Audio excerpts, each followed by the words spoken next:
up the pencil. You're about to listen to the Savvy Radio Show.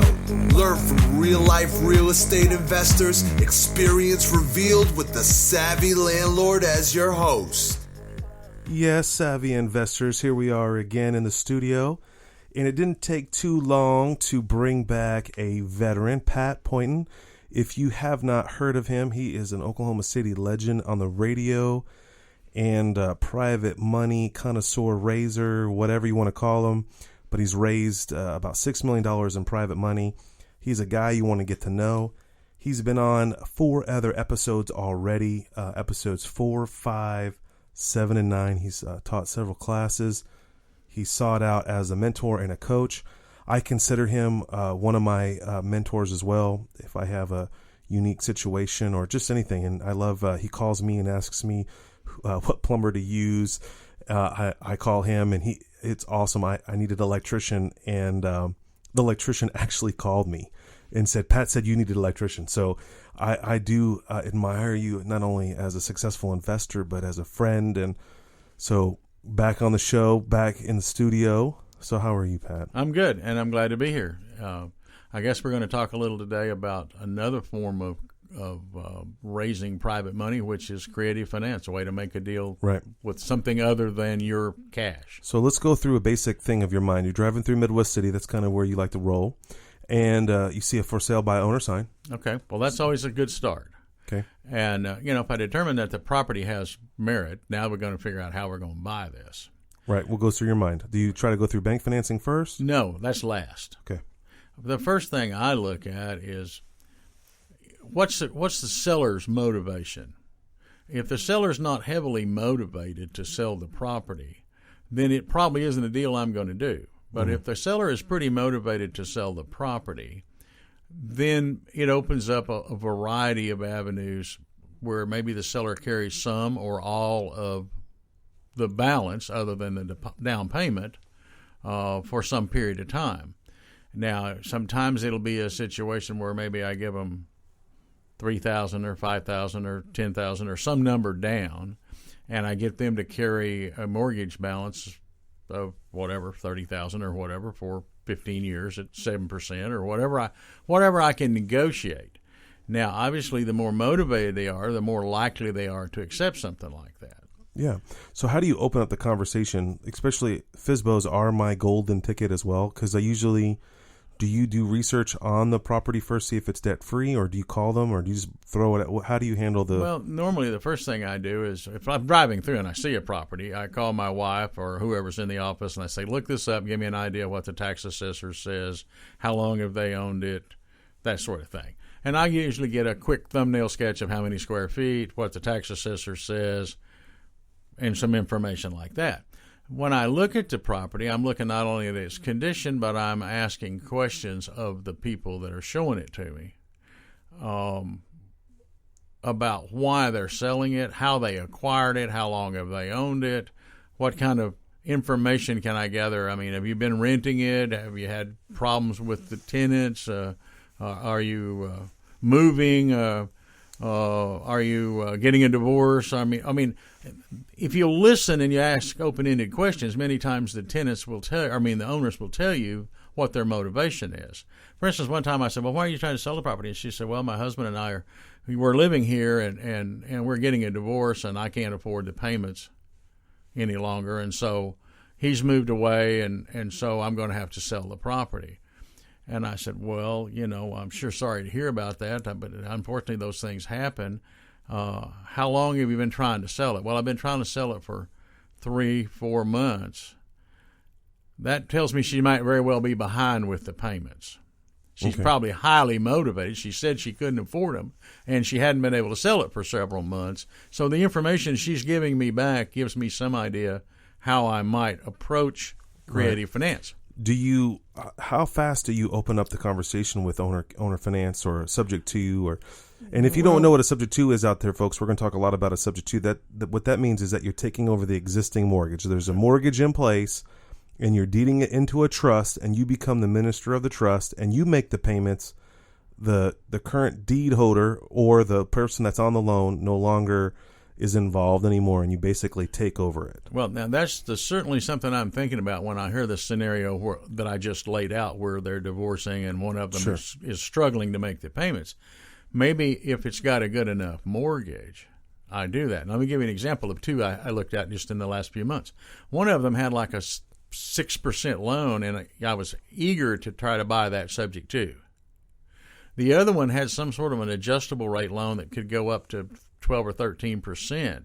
Right. Now, it was cheap now, but in the long run, it was not going to be cheap. Now, what do you mean that you looked at two deals that were already pre-existing subject twos? Yeah. They were not subject twos. They were houses I thought I might make subject twos. Okay. And as I was inquiring about the mortgage that was on the property, right, just making conversation. Well, I know you're struggling. What kind of interest rate do you have? Well, I have a 6%. Is it a fixed? Oh, yeah, it's fixed. Is it it's a 30-year note. Well, now I'm very interested in this. You see what I'm saying? It's free money. Now, on the other hand, the other person I talked to, they said, well, we've got some of them, I think it's fixed for 3 years or 2 years, and then it goes up, it becomes an adjustable rate, and it's going up like next month. And I can figure easily when I talk to her that it's probably going to go up to 7 or 8, 9%. And it's subject to going up to 12 or 13% when I find out more about it. Automatically, I'm no longer interested in exploring subject to on this house. Because of the adjustable rate? I don't want that loan. Well, I mean, isn't there an exit strategy in there where you can, say, pull the equity out, like maybe refinance it or sell it to someone else? Certainly, those would be considerations. Now we're back to looking at the house and trying to figure out how we're going to buy it without the subject to. Or if we used a subject to, we would only use it for 3 to 6 months while we got rid of the property. All right, so let's go over this again. So you try to find every deal subject to. I've heard you. Absolutely. One of my men. So Absolutely. I've heard that from a mentor of mine that used to mentor under you. They're like, I try to buy every house subject to, even the house that you lived in at one time. I prefer to live in a subject to house. Because you have no money down, usually, or very little. And I have no liability. And you own it. Yeah. Or the control of it. Right. Well, I own it. I mean, we work on the theory that if it walks like a duck and it sounds like a duck, that it's probably a duck. Okay. Now, that sounds funny, but here's the thing. When I've got the trust, and I'm the trustee of the trust, it's deeded into the trust, and then I have a transfer of ownership in the form of a beneficial interest. In other words, I have a document that says you were the owner of the property and you have 100% of the beneficial interest. I am now the trustee, and you can then give me your beneficial interest. Now I am not only the trustee, but I am the beneficiary of the trust. I own the property. If it looks like a duck, it is a duck. Well, this looks like a duck, and it is a duck, even though I don't own it the way most people think of it. Sure. I mean, this all sounds sexy and great. So let's talk about the pitfalls of subject twos, because I know there's a lot of bad people out there that say a good game. They'll take a house on subject to. The poor little lady can't make the payments. They make the payments, and then they go out and subject to it. Or, I mean, not subject to it. They go out and do a wraparound mortgage, or they do a sandwich lease option. They take $5,000 down, and they go down the road, and then that second investor gets divorced, and he crumbles on the deal. Oh, certainly you can have those things happen. Now that's on our side, but we're both integrity men. We're gonna pay if we're gonna honor it. I know a guy that did a subject to, and he had a lot of problems with insurance. There was a claim that happened. Okay. Well, now I don't know what documents he had. Among mine, one of my documents clearly states that the trustee has the full and final authority to act in matters of insurance, in matters of taxes, in matters of litigation that might concern the property, such as boundary disputes, or my tree falls on their yard or their tree falls on mine, or whatever. And so I have never had a single bit of insurance problem. I've had many insurance claims. Right. And then you write that claim in those individuals' name, or you request that claim in their name. I can deposit it. It says I can deposit it as the trustee into my own account and administer the money. Now, what about? I'm going to put you to the test today, Pat. This ain't going to be easy. You think you're just going to slide into the Savvy Radio Show? Bring it right on, buddy. Okay. Bring it right on. All right. So, okay, we got a claim on a property. and you get the check. Okay, you're savvy. You talk to the insurance company. They're like, "Yep, we see the claim. You work the adjuster. You get a full roof replacement. Boom." They write a check to Sally person that has the insurance. No, I stop right there. That's what they don't do.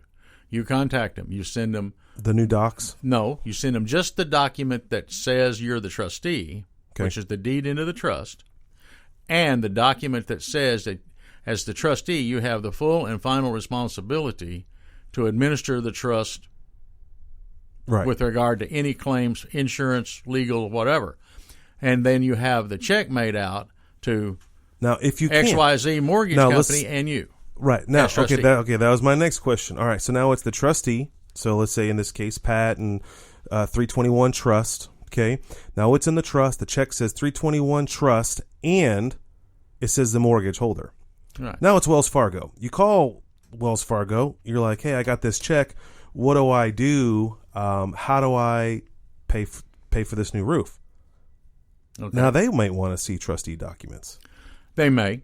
I would send them as few documents as I can give them. But if they have to, they can see the trust. But here's what I would tell them. I would say, "Now look, we need to get a roof on this. You need to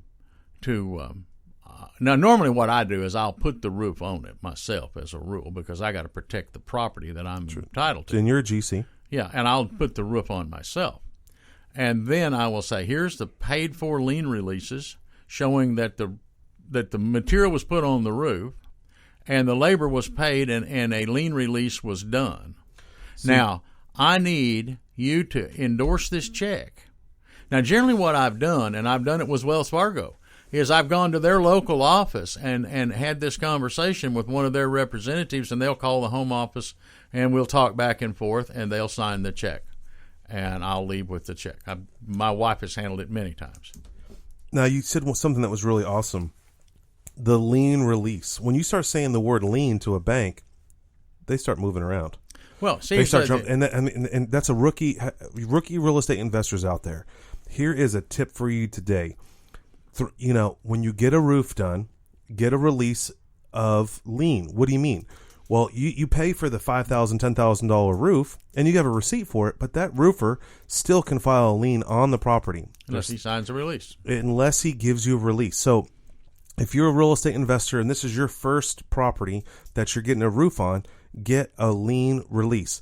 And if the rookie roofer doesn't know what that is, get a piece of paper drawn up and have the guy sign it, because this document, this one page, says that he can never come back and put a lien on that property resulting of this new roof.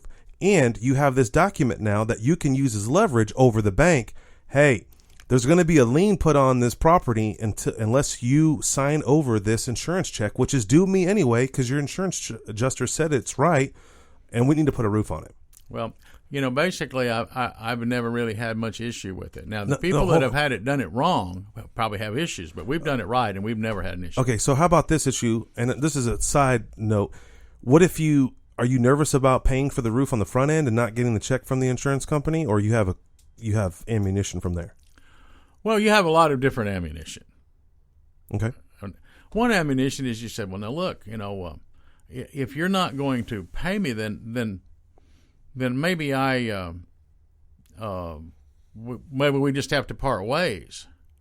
And, I've got the house rented, and so maybe I just won't make the mortgage payments till I recoup the money I've spent on the roof. Mm. Okay, and you obviously haven't gotten that far. Maybe you can say anything and do anything. I tell you the deal I did one time. I had a guy. I bought a house, and I knew it had a pretty contentious lender, okay? Because I knew who the lender was. Was it private money? No, but it was a pretty contentious.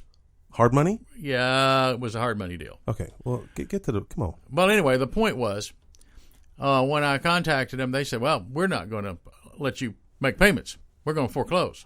Because it says in their mortgage. Yeah. I said, well, that's fine. What I did, because I thought we were going to fight about it, is I rented the house for a little below market on a month-to-month rental agreement. I said, well, if that's your feeling on the subject, then I won't make any payments. Okay. It'll take you 6 to 9 months. Foreclose on you. To foreclose. I'm getting $1,000 a month from this tenant, and I will give her her deposit back and wish her well and write her a great recommendation letter whenever it's Time to after leave. the sheriff's sale. And in the meantime, she's rented it below market, and I pocketed all the money. Now, if you'd like me not to do that, then let's work together. If Sure. you don't, I'll make $6,000 to $10,000 on this property, and I'll be happy to go. Got it. All right, that's a good technique. All right, now what about bankruptcy? You do a subject to, you acquire the property over, and they go bankrupt. Doesn't matter because it's deeded into the trust, and you're the trustee. That bankruptcy doesn't have anything to do Only with if it. you keep continuing to make the payments. Yes. Now, if you fail to make the payments, it's going to get foreclosed, whether they were bankrupt or they were ace high. If they're not making the payments and you're not making the payments, it's going to get foreclosed. So no matter what, as soon as you get the property in a subject to and you deed it into a trust, you're in control. You make the payments, and you're having a great life. Yeah. Now, if for any reason they don't want to accept your payments and they send them back, Have you had that happen? never have. I've had them threaten to do it. This guy was threatening me. It was another contentious BC lender back when they were a little more in the market than they are today. Okay. And he said, we just won't do that. And I said, well, I'm taking care of the property. I'm keeping the taxes paid. I'm keeping the insurance paid. But I said, I can't, if you're not going to work with me, then I can't guarantee you what condition you'll get it back in. He said, what do you mean? I said, I don't know if it'll have carpet in it. I don't know if it'll have appliances. I don't know if it'll have air conditioners and furnaces or hot water tanks. I don't know. He said, are you threatening to steal that stuff? And I said, wait right there. I got a deed to this property. So if I want to take the furnace out of it, it's my furnace. That's right. I'll take it if I want to. Now, I said, I'd sure hate for something like that to happen to your property. But if you want to push me, I'm going to push back. Well, You know what? I kept that property for like 8 years. Afterward, well, I mean, Never of course had they're going another to cash the check. crossword. I mean, the point of the bank, you got to keep in mind, they just want to make money. They just want to make their interest and make sure they don't default on the loan, regardless. It doesn't matter if it's a private lender, small lender, hard money. They don't like it. That's the point. You're loaning money to get paid back. Right. They don't like it, but they like it better than a foreclosure in many cases. All right. So that was some two taboo things that I've heard of subject to. So let's get back to the lady that you called on the house, got the details. So how do you smooth your way into saying, well, first of all, me personally, I try to find out if the house is debt free. I mean, because usually when it has no lien or any kind of money owed on a property, they tend to be more flexible on owner finance. That's ideal. That's absolutely ideal because now they need, they'd like to have all their money, but they don't have to have it. Now, if you got a lender breathing down your neck and you're trying to sell the property for cash, you're going to have to give the lender their money. Sure. So you're highly motivated to do that. Or if it's free and clear, you're not. Now, I don't find that many free and clear properties that I want to buy subject to. Or no, they wouldn't be subject to then. They'd actually be note and mortgage owner finance. I often find a property that has some equity. Let's say it's a $100,000 home and they owe $75,000 and they got a good note.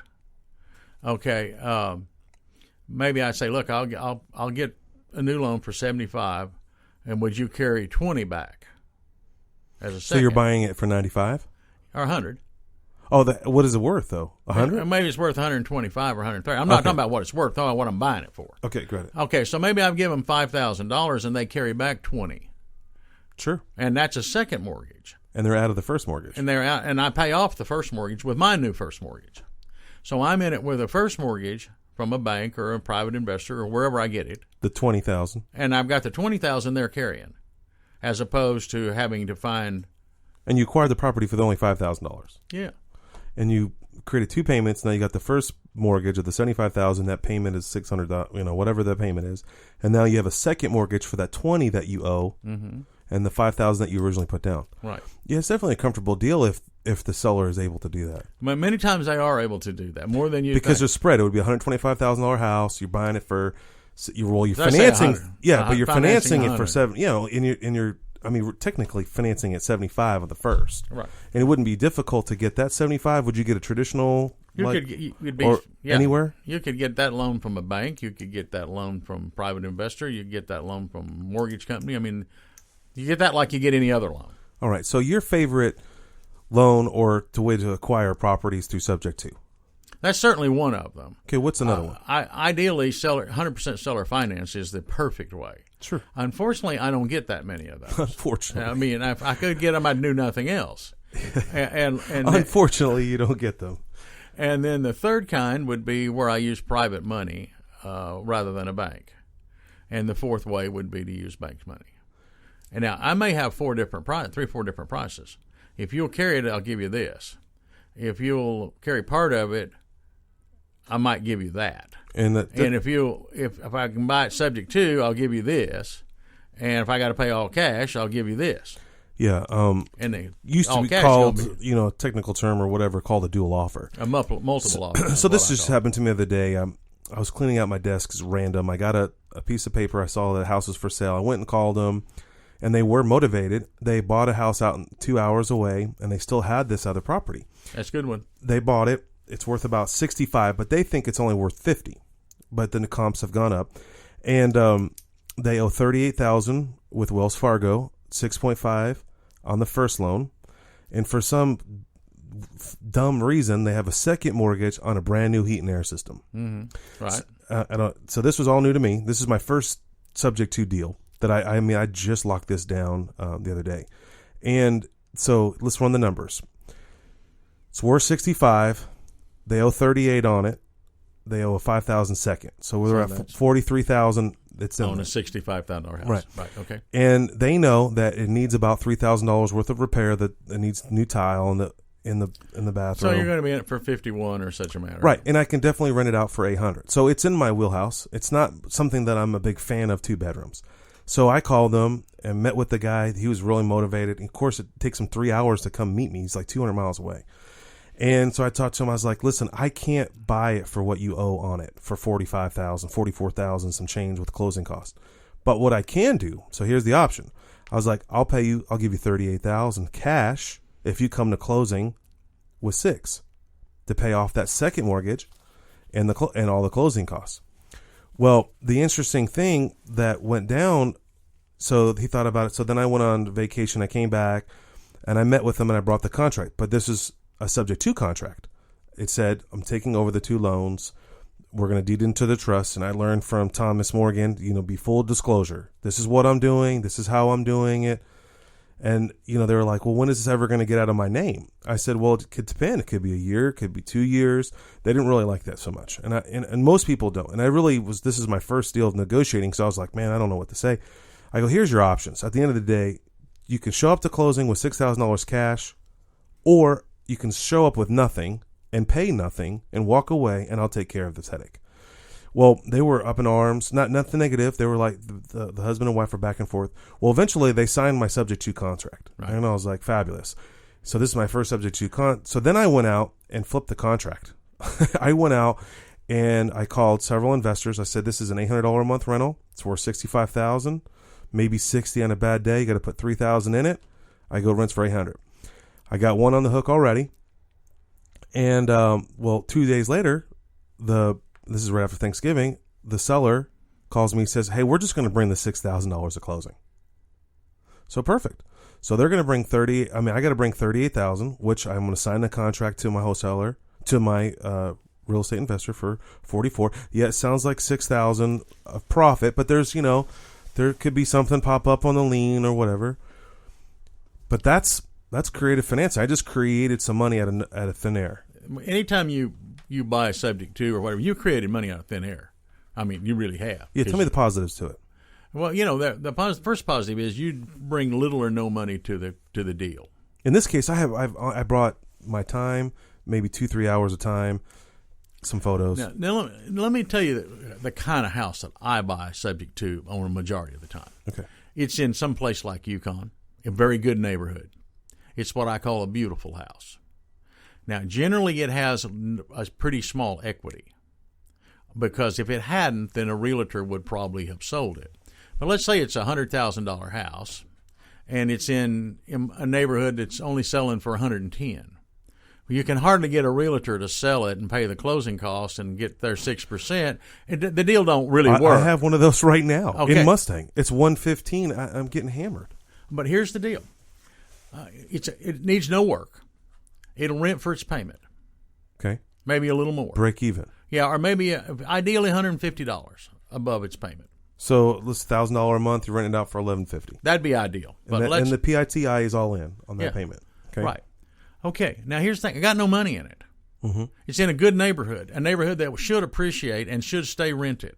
What's the equity on the time of takeover? 5,000-6,000, maybe 10. So there's really nothing in the deal. Not very much. 5, 6, 7 years from now, there's $15,000 or $20,000 in the deal. And you really didn't lose anything. You're making $150 a month. That's right. And I put nothing in it. That's a pretty house deal. Well, how do you handle objections when they're like, "What do you mean I'm still on the loan?" What do you say on that? I say, well, it's not ideal. I know what would be ideal. I mean, for me to bring cash. Stephen, the ideal would be for me to bring you $110,000 in $100 bills. That'd be ideal. I can't do it, and obviously you've been trying to sell it, and nobody else seems to be able to do it either. And all the fancy realtors. And the realtors can't seem to fix it for you, or they would have already fixed it. Now, what it is a rather ugly solution to an ugly problem. Now, I know that it's no problem if I pay and everything goes according to plan. It's only a problem if I don't. Mm-hmm. Now, what I have here is 4 or 5 people's names who I've done these for in the past, who have given me permission to let people like you contact them, and they'll share their experience with you. Okay. Now, I understand your reluctance. I also understand that if you have a foreclosure, it'll be 10 years before you can get it off your credit. I don't care what the banks tell you. They tell you anything to get you to give them the keys, but the truth is it's going to be I-9 on your credit report for 10 years. Mm-hmm. It's going to hound you a whole lot more than you think it is. Now, I know it's an ugly solution because the beautiful solution is not here, but it's better than a default if it all goes right. Now, the question is if you believe me or you believe the next guy down the street. If he pays, it's all good. If I pay, it's all good. If he don't pay, it ain't so good. Mm-hmm. So I can't solve all your problems. I can tell you how I can fix it. Okay. Now, one thing I often end these conversations with, many times the first time I tell them this, they go, "No, I'm not going to do that." And I say, "I fully understand. I wish you only the best. Here's my card. Consider me to be your fallback position if it just doesn't turn out and you run out of time and you run out of options. Just pick the phone up and call me, and I'll do what I said I'd do, and it's a whole lot better than letting it go back to the bank." Right. I can't tell you the times people have called me back 3 months later and said, "I'm ready to do your deal." You know, speaking of that, on my deal, it was weird. The guy was so motivated to give me his property that he whipped out the 2 statements, the first statement on the original mortgage and the second for the AC. And it was like just uncomfortable in my world because most of my stuff is just buying, cash and beating them up kind of. I want to always see their mortgage. I want to read their mortgage. Yeah, I mean, not their mortgage. I meant their mortgage statement, like their month, and they're all caught up too. That's another thing about this subject to deal. But I think it was just a good timing. They wanted to get out. It's end of the year. Now, sometimes I've taken them when they were a couple months behind. Most times I won't. Okay, I've heard people pay people to take over homes because they just don't want to deal with it. Oh, I've had them give me all kinds of stuff. Now, let me tell you, when they call you back, you're in the driver's seat. Oh, now you can ask for a payment up front? I've walked in and I've said, it's a great deal. I'll do it, but there's been a few changes. Would you throw in that grandfather clock? Would you throw in that sectional? Would you throw in the lawnmower and the weed eater and the hoses and the barbecue grill? Or a motorcycle? My wife, yes, I had a bass boat one time.